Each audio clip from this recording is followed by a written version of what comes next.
नाम है आपका? मेरा नाम है गिलदीप। कहाँ से आए आप? मैं जलंधर से हूँ। आप अपनी गवाही खुद बताएं, क्या गवाही है आपकी? ब्रदर जी, मेरी गवाही ये है कि मैं पंजाबी इंडस्ट्री में और बॉलीवुड इंडस्ट्री में एज अ प्रोफेशनली सिंगर हूँ। पहले था, बट मैं इंडस्ट्री में काम करते हुए मैं गलत कामों में चला गया और मैंने राइजिंग स्टार शो किया जो मुंबई में कलर्स टीवी पे चलता था, जिस पे बिग बॉस चलता है, और उसमें मैं टॉप 5 में कंटेस्टेंट रह चुका हूँ। लेकिन इंडस्ट्री में काम करते हुए मेरी ज़िंदगी ऐसी थी कि मैं शराब पीता था और सिगरेट भी पीता था और गलत कामों में भी था। आप नशे के साथ साथ व्यभिचार में भी थे? जी जी जी जी। कैसी लाइफ थी आपकी उस समय? ब्रदर जी, लाइफ मेरी ऐसी थी कि मैं ये सोच रहा था कि इंडस्ट्री में अगर मैं काम कर रहा हूँ और इतनी सक्सेसफुल लाइफ पाना चाहता हूँ, मैं पागल था कि मैं बॉलीवुड में गाऊं, एज अ प्लेबैक सिंगर सब एक्टरों के लिए गाऊं।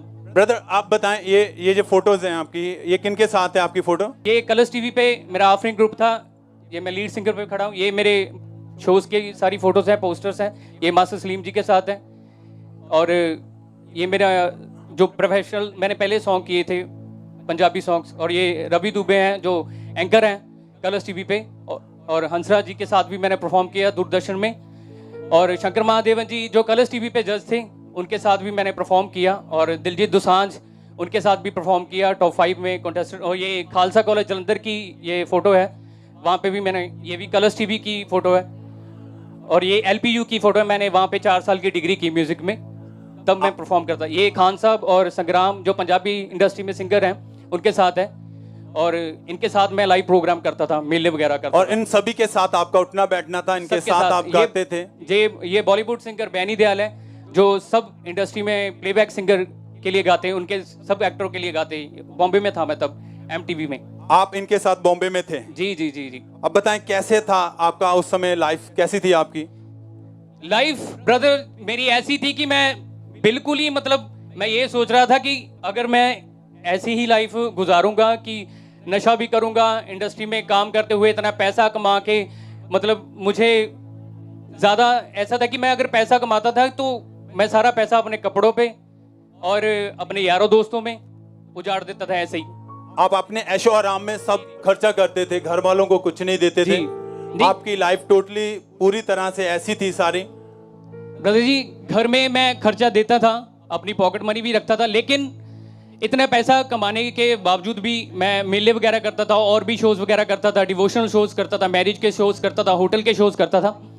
तो मैं ये सोच रहा था कि हाँ, पैसा ही सब कुछ है और बस मेरी लाइफ ऐसे निकलेगी। मैं बॉम्बे में काम करता हूँ, 1 साल मैं बॉम्बे में रहा और लवली प्रोफेशनल यूनिवर्सिटी में पढ़ा, पैसा कमाऊंगा, बस यही सब कुछ है। और इसके साथ साथ जो मैं नशा वगैरह करता था, गलत कामों में था, गलत संगति में था, तो मैं ये सोच रहा था कि जब मैं ड्रिंक कर लेता था तो मुझे ये लगता था कि मैं अपनी लाइफ को स्पॉइल कर रहा हूँ। जब मैं मुंबई में था तो मैं उन एक्टर्स का नाम नहीं लेना चाहता, उस चैनल का भी नाम नहीं लेना चाहता। जब मैं उनको देखता था तो मैं ये सोच रहा था कि इंडस्ट्री में ये लोग ऐसे, हम इनको ऑन स्क्रीन देखते हैं और ये ऑफ स्क्रीन कुछ है और ऑन स्क्रीन कुछ है। क्योंकि मैं 2 साल जैसे बॉम्बे में रहा, तो आप जब उनको स्क्रीन पर देखते तो अच्छा लगता था कि मैंने ऐसे बनना है, मगर जब आप उनके बीच में रहे, आपने उनकी जिंदगी को बैक पर देखा, बैक साइड से चेक किया, तो क्या लग रहा था उस समय आपको?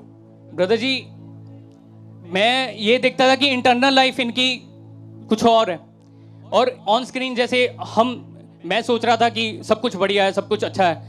लेकिन जब मैं उनको देखता था कि कोई सिगरेट पीता है, कोई कुछ करता है, कोई प्रोड्यूसर ये करता है, कोई कुछ डायरेक्टर ये करता है, और मैं ये सोचता था कि अगर मैं ऐसे ही इंडस्ट्री में काम करता रहा तो मेरी लाइफ बिल्कुल स्पॉइल हो जाएगी। तो मुझे इस बात का दुख भी होता था। जब मैं इस बात से ज़्यादा परेशान था, मैं बॉम्बे में रह के भी ड्रिंक, मेरे हाथ में बियर की बोतल पकड़ी होती थी, और मैं सुसाइड करने की मैंने कोशिश की कि मुझे उस दुष्ट आत्मा ने भी तंग किया। मैं होटल में था तब मैंने विंडो के पास किया। जिंदगी से पूरी तरह डिस्टर्ब हो चुके थे, इसी वजह से आप डिस्टर्ब हो चुके थे। जी जी जी, आपकी लाइफ डिस्टर्ब हो चुकी थी क्योंकि आपने जब उनके बीच में रह के उनको देखा तो आप चाहते थे कि ये मेरी जिंदगी नहीं, मैं ऐसा, मेरी जिंदगी खराब हो जाएगी जी, मैंने इनके साथ नहीं रहना है। जी जी जी। आप मतलब उस जिंदगी को बदलना चाहते, छोड़ना चाहते थे वो सब कुछ आप। जी जी। और डिप्रेशन में रहते हुए आपने सुसाइड करने की कोशिश की। ब्रदर जी, जब मैं बॉम्बे में था तो मैंने अपोस्टल जी की वीडियो देखी थी, उनकी टेस्टमनी सुनी थी कि वो बता रहे थे कि मैं एक हिंदू फैमिली से हूँ, तो मैंने नशा करना ऐसे स्टार्ट किया था। तो ऐसे सब कुछ मैंने सुना। मैंने सोचा कि उन्होंने बोला कि मैं जलंधर में ऐसे अपनी जब स्टेशन के पास गया, ऐसे मैंने सारी टेस्टमनी सुनी। मैंने सुना कि उनको बचाया प्रभु यीशु मसीह ने। अगर उनको प्रभु यीशु मसीह बचा सकता है तो मुझे भी बचा सकता है। मैंने अपोस्टल जी की जब टेस्टमनी सुनी तो मैंने सुना, क्योंकि मैं धीना गांव से हूँ, ये साथ में ही मेरा विलेज है। मैं सोचता था कि मेरे पास में ये मिनिस्ट्री है, तो ये मिनिस्ट्री इतनी बड़ी, मैंने पहले सुनते थे इस मिनिस्ट्री के बारे में। तो मैंने सुना कि अपोस्टल जी ने कहा कि विदाउट परमेश्वर आपकी लाइफ बिल्कुल स्पॉयल है। तो मैं सोचता था कि मैं इस चर्च में जाऊं और मैं इस लाइफ को दूसरी लाइफ छोड़ दूं। मैं इतना परेशान हो चुका था। जब मैं बॉम्बे से यहाँ पे आया पंजाब में, तो मैंने शोज़ वगैरह किए। तो शोज़ करते हुए पैसा अपनी फैमिली को भी देता था, और पैसा देने के बावजूद भी लड़ाई झगड़ा घर में रहता था। और जब ये लॉकडाउन हो गया 2020 में, तो मेरे शोज़ वगैरह सब बंद हो चुके थे। तब शोज़ वगैरह बंद होने के बाद मैंने अपनी फैमिली को कोई पैसा नहीं दिया, क्योंकि मेरे पास शोज़ नहीं थे। तो मेरे फादर ने मुझे बोला कि तू पैसे कमा और हमें दे पैसे। मैंने उनको बोला कि मेरे पास अभी शोज़ नहीं है, मैं आपको कहाँ से पैसे दूँ। तो मैं इतना परेशान हो गया कि मैं क्या करूँ अपनी लाइफ का। तो मेरे फादर ने मुझे घर से निकाल दिया। पैसा ना देने की वजह से आपस में बहुत ज्यादा लड़ाई झगड़ा होने लगा, जिसकी वजह से आपने घर छोड़ दिया। फिर जी, मुझे उन्होंने बोला कि तू घर से निकल जा, जब पैसे कमाएगा तो फिर यहाँ पे आना, अगर कोई काम नहीं करना। क्योंकि मैंने म्यूजिक में ही सीखा, सब कुछ म्यूजिक में करना चाहता था। तो शोज़ वगैरह बंद हो गए, तो मैं रेंट पे रहने लगा रामा मंडी में।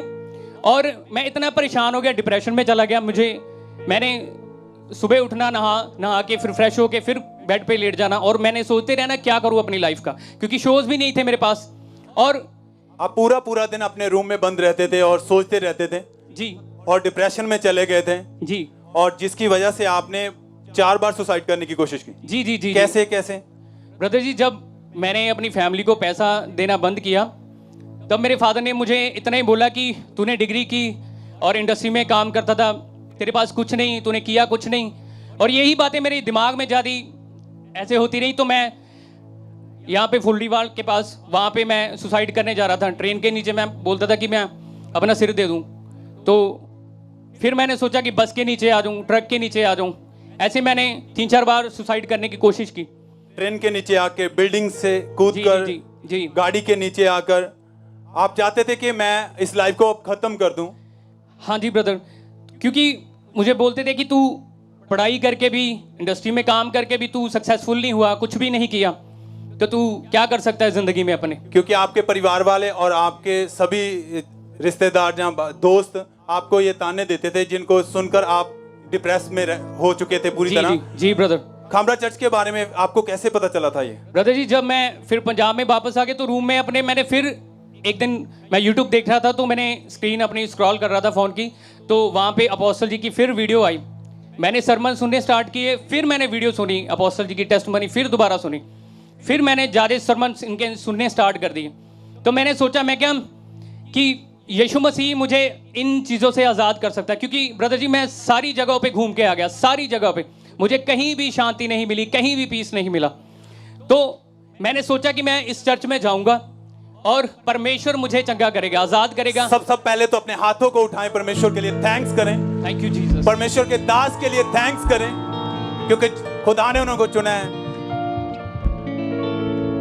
और फिर आप चर्च में आए। जी, मैं यहाँ पे वर्शिप हो रही थी, लाइव चल रहा था सारा कुछ। मैंने हेडफोन्स लगाए, अपनी बाइक पे आ रहा था, मैं हेलमेट पहना था और मास्क पहना होगा, मैंने गॉगल्स लगाई हुई। तो मैं सुन रहा था यहाँ पे वर्शिप के सॉन्ग चल रहे, तो मैं रोने लग पड़ा बाइक पे आता था। जब मैं चर्च में आया, ओवरफ्लो सेक्शन के बाहर मैं खड़ा था, तो मुझे मेरे सामने, मेरी आंखों के सामने जितने मैंने पाप किए, जितनी मैंने गलतियाँ की, वो सभी मेरी आंखों के सामने आ रहा था। तो मैं परमेश्वर से ये मांग रहा था कि परमेश्वर, तू माफ़ करने वाला परमेश्वर, मुझे माफ़ कर दे, मेरे गुनाहों को माफ़ कर दे। परमेश्वर, तू धर्म और जात को नहीं बदलता, तू हमारा जीवन बदलता है। और फिर आप 1 नवंबर 2020 को आप संडे मीटिंग अटेंड कर रहे थे जी। क्या हुआ उस दिन? जब मैं मीटिंग में आया तो अपोस्टल जी प्रार्थना कर रहे थे कि आपको नशे का आत्मा, दुष्ट आत्मा छोड़ के जाए, व्यभिचार का गंदा आत्मा छोड़ के जाए। आइए हम उस प्रार्थना को सुनते हैं पहले।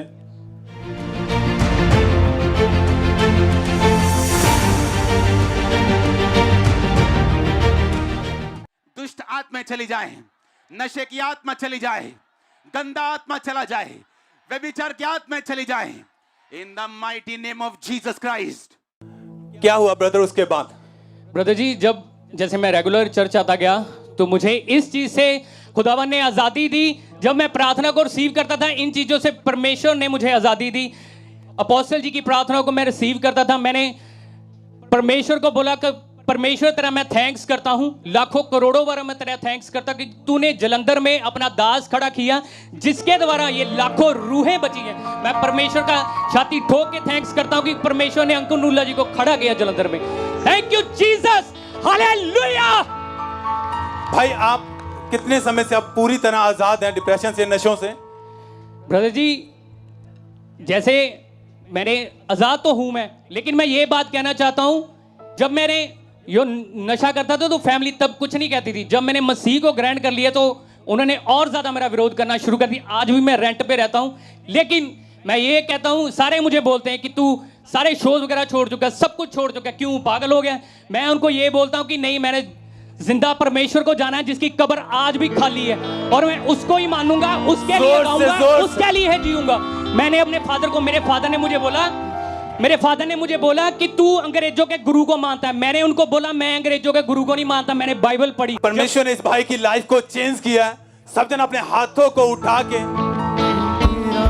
हालेलुया।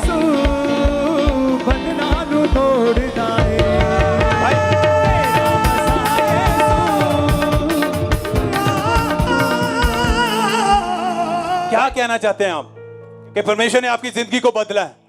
ब्रदर जी, मैं ये कहना चाहता हूं, जो ये यहाँ पे जितना यूथ बैठा है और जितने यूट्यूब पे भी सुन रहे हैं, जो अन्य जातियों भी हैं, जितने भी अन्य जातियों में से, मैं उनको ये कहना चाहता हूं कि यीशु मसीह हमारा धर्म और जात नहीं बदलता, हमारा जीवन बदल देता है।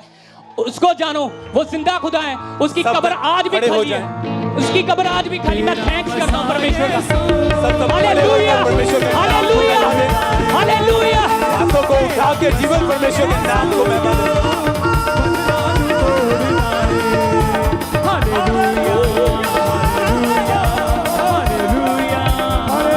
वो भाई आपके सामने खड़े हैं जिनकी लाइफ पूरी तरह डिस्टर्ब हो चुकी थी। वो आप सुन चुके हैं उनके मुंह से कि कैसे परमेश्वर उनकी जिंदगी को बदला है, उनकी लाइफ परमेश्वर में आने से पहले कैसी थी। सब जन इस परमेश्वर के नाम को महिमा दे इस बड़ी गवाही के लिए।